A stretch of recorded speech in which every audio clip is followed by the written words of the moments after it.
Entramos na terceira semana do julgamento da Lindsay Clancy, a mulher acusada de matar os 3 filhos. E quanto mais detalhes desse caso aparecem no tribunal, mais uma pergunta começa a tomar conta da internet.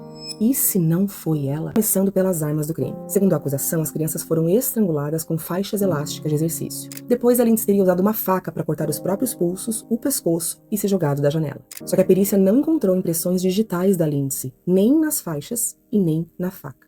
E aí vem a temperatura do corpo da Lindsay. Quando ela chegou no hospital, o corpo dela estava com menos de 28 graus de temperatura corporal. Hipotermia severa. A médica que atendeu a Lindsay na emergência foi perguntada no tribunal sobre o que poderia ter feito a temperatura do corpo dela cair tanto. E ela não tinha resposta. E é aqui que a cronologia começa a ser questionada. O Patrick, o pai das crianças, diz que falou com a Lindsay pelo telefone por volta das 5h34. E quando ele encontrou ela caída no quintal, eram 6h09.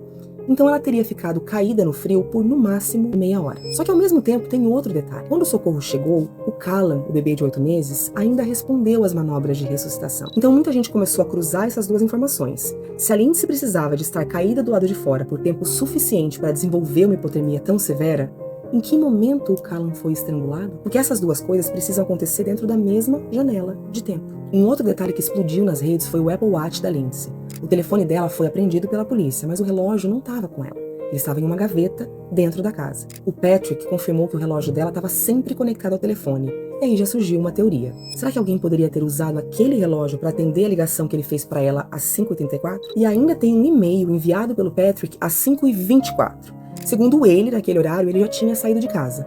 Mas durante o depoimento, quando o advogado pergunta para ele se o e-mail tinha sido enviado do Surface Pro, ele confirma que aquele era o laptop dele.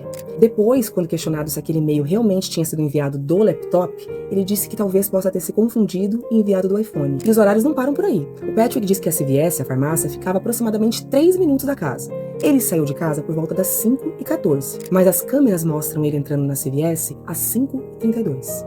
Quando perguntado no tribunal o que aconteceu nesse intervalo de tempo, ele disse que não sabia. Essas são só algumas das coisas que começam a ser questionadas. Ainda tem a ligação dele para o 911, que demorou mais de 4 minutos, o estado que a Lindsay foi encontrada, os comprimidos triturados, e tudo isso eu vou falar no próximo vídeo, mas olhando só para essas primeiras perguntas, alguma delas te deixou com a pulga atrás da orelha?